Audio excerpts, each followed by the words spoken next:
Fala galera, tudo certo? Seja bem-vindo a mais um vídeo. Deixa o like.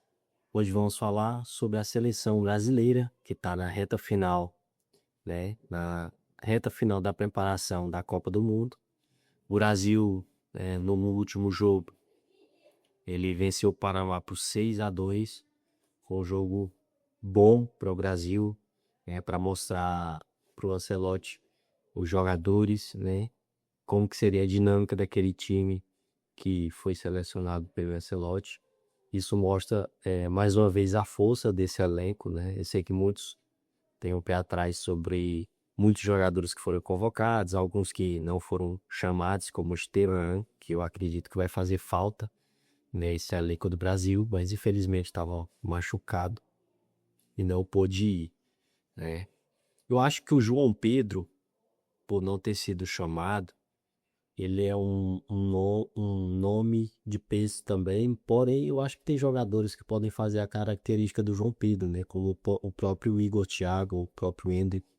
Eles são jogadores que eu acredito que têm mais ou menos a mesma característica que o João Pedro, nos pontos, né? E aí muitos falaram que o Neymar tirou a vaga do João Pedro, né? Não sei se diretamente tirou, mas pode ser que sim, pode ser que não. Mas o fato é que um jogador como o Neymar não poderia ter ficado de fora dessa convocação, né? Por tudo que ele representa para o país, para a seleção brasileira, por tudo que ele representa para o elenco, né? O nome de peso como do Neymar é o craque dessa geração, né? É a última Copa dele. Então, ele tinha sim que ser convocado, independente se ele vai jogar todos os jogos ou não. Eu acredito que ele vai jogar outros jogos, mas ele tinha que ser convocado. Eu acho que a vaga dele já era garantida. Eu acho que ele não tirou a vaga do João Pedro, não. Eu acho que o João Pedro disputava vaga com outros jogadores da sua característica, como o Endrick, como o próprio Igor Thiago, né? Mas o Neymar, eu acho que ele tinha sua vaga garantida já assim desde o início. Claro que não deveria ser convocado caso ele tivesse recém-cirurgiado, uma perna amputada.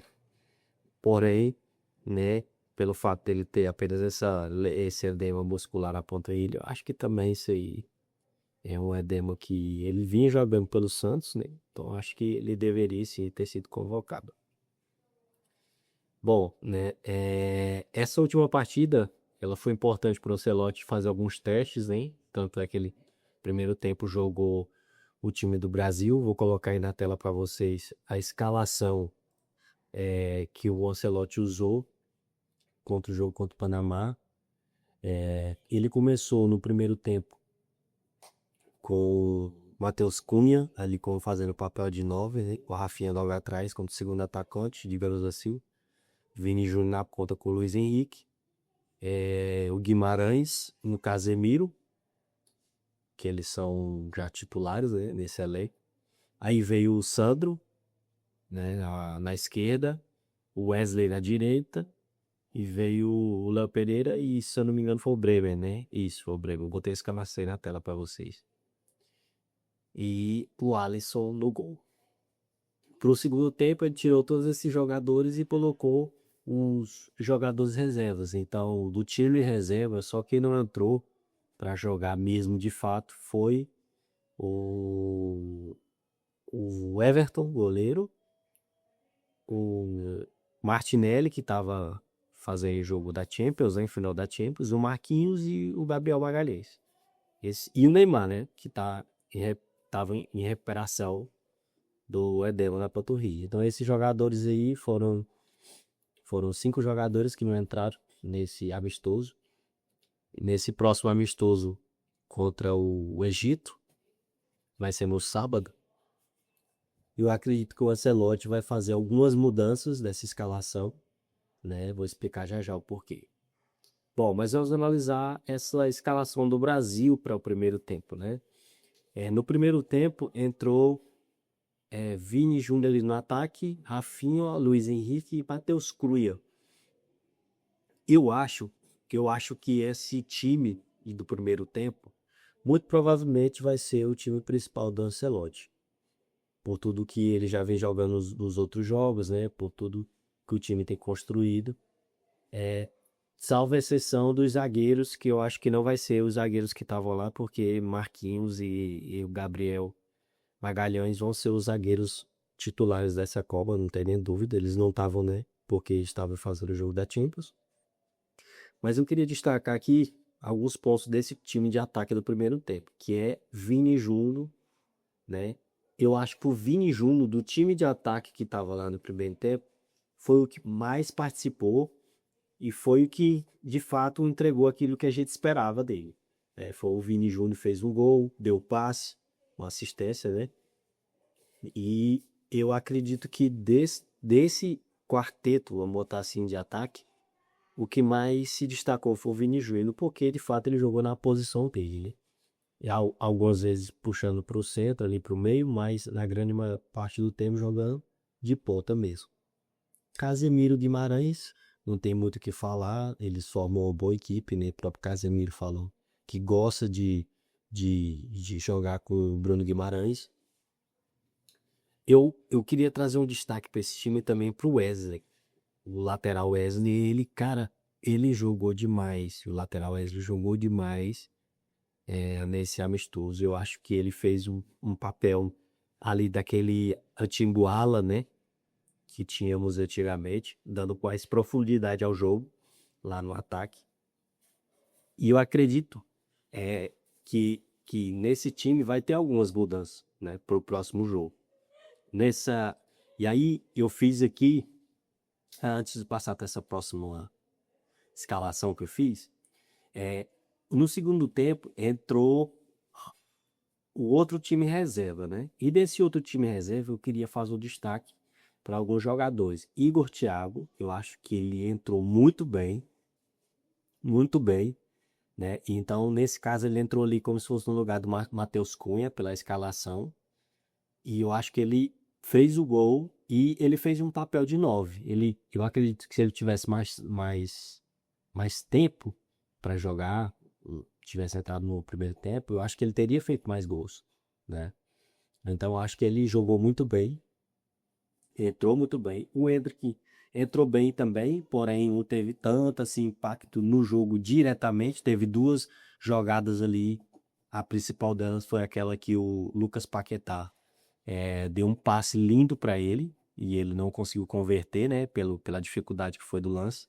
Mas foi, eu acho que o melhor lance de perigo do Endrick. O outro jogador que eu queria fazer o destaque no segundo tempo é o próprio Lucas Paquetá. Ele entrou jogando o futebol, praticando o futebol. Ele entrou bem, ele jogou bola, ele fez aquele papel de meio campo, que é o que ele tem feito muito no Flamengo, né? Então, assim, eu nem sou muito o fã do Lucas Paquetá, não, mas ele tem jogado bola muito bem e eu acredito que nós hoje não temos um jogador com essa característica sem ser ele. Tem o Neymar, claro, que pode fazer essa característica, mas eu não sei se a condição física do Neymar conseguiria ser suprida pela qualidade técnica dele, né? Então eu acho que o Lucas Paquetá, ele é insubstituível no momento, né? Não tem outro jogador que dá para substituir ele com as características que ele tem. Dá para ele jogar ali em relação ao Neymar na mesma posição, né? Ao meu ver, dessa característica técnica de encontrar o passe, só que o Lucas Paquetá ele vai ter esse poder de voltar mais para buscar a bola mais atrás, né? Não sei se o Neymar teria esse esse gás, né, de vir estar buscando a bola. Eu acho que o físico do Neymar hoje não permitiria isso, né? Acredito que o Neymar ficaria em outra posição. Eu vou falar mais no final do vídeo. Então, outro destaque que eu queria trazer é o Danilo, cara. O Danilo entrou como lateral, barra zagueiro, né? No segundo tempo. E ele jogou muito bem. Eu não sou muito fã do futebol do Danilo mais, já fui, mas ele entrou muito bem no segundo tempo. Então o time do segundo tempo funcionou muito bem, funcionou redondinho, né? E o que que eu acho que o Ancelotti vai trazer para esse jogo contra o Egito? Eu vou mostrar para vocês aqui essa outra escalação. Vocês viram aqui que eu já mudei algumas peças, né? Porque Vou começar pelo goleiro, o Everton. Ele não jogou no último jogo, então acho que ele já vai começar com o Everton para testar ele, porque ele não foi testado, né, o Everton. Então ele é o único jogo que ele pode testar o Everton e eu acho que o Everton vai começar como titular desse jogo contra o Egito. Eu acho que ele vai botar os dois zagueiros, o Gabriel e o Marquinhos, já para ganhar ritmo, né? Vai manter o Sandro e o Danilo. Eu acho que ele vai colocar o Danilo para testar o Danilo de novo, porque eu acho que o Wesley não tem mais dúvida sobre o Wesley. Eu acho que o Wesley vai ser o titular da posição. Mas nesse jogo contra o Egito, como é amistoso e é o último, eu acho que ele vai testar o Danilo de novo. Porque eu acho que ele foi bem nesse jogo, né? Eu acho que ele quer continuar dando dinâmica ao time e testar esse time para ver como é que ele vai funcionar. Casemiro e Bruno Guimarães, eles vão continuar, eu acho, né, desse amistoso. Vini Júnior também vai ser o titular. Eu acho que o Rafinha ele vai entrar como ponta direita nesse jogo contra o Egito.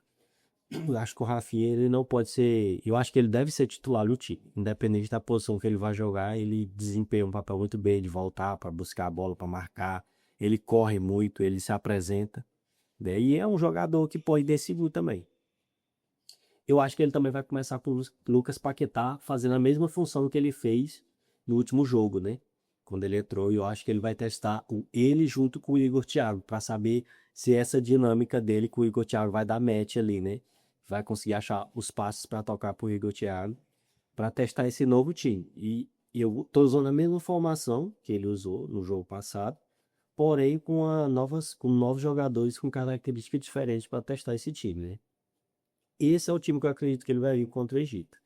Né? E aí, eu fiz aqui um time que eu gostaria de ver, não necessariamente contra o Egito, né? Porque eu acho que o Neymar não vai jogar esse jogo contra o Egito. Talvez ele jogue o segundo jogo da Copa do Mundo, né? Mas eu acho que nem contra o primeiro jogo da Copa do Mundo, acho que ele não vai jogar também não, que é o adversário mais difícil do Brasil. Mas eu gostaria de ver esse time, a dinâmica desse time em algum jogo da seleção. Por quê?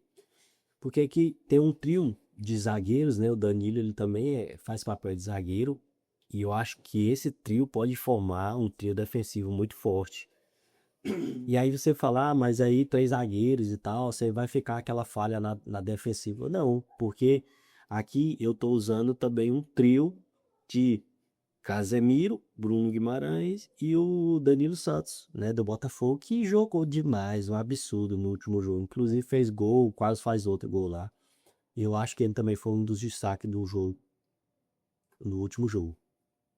Vini Júnior na fim de ponta e Neymar e Cunha ali mais centralizado, né? O Neymar fazendo aquele papel de muito técnico, que tem um chute muito preciso. Ele vai ser aquele ponto de apoio ali para receber essa bola e tentar cravar. Matheus Cunha também fazendo um papel de 9 ou falso 9. Mas quando precisar ser aquele 9, ele vai, o Neymar segura um pouquinho mais atrás. E quando precisar voltar para defender, quem volta é o Matheus Cunha ao invés do Neymar.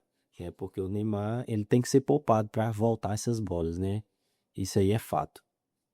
O Neymar tem que se preocupar com a parte técnica mesmo do jogo. Em alguns momentos você vai ver, eu gostaria de ver o Neymar sendo esse cara que distribui mais a bola, mas que não volta para buscar ela, né? No caso, o Danilo seria esse cara que passaria a bola pro Neymar e ele distribuir essa bola ali. E em alguns momentos ele tocando com o Matheus Cunha, para o Matheus Cunha servir mais de defensivo e ele ficar mais ali na boca da área mesmo. Eu gostaria de ver esse time aqui em algum momento da Copa do Mundo, né? Então, é, é, são os destaques antes da Copa do Mundo que eu gostaria de passar. Se você gostou, não esqueça de deixar o like, se inscrever.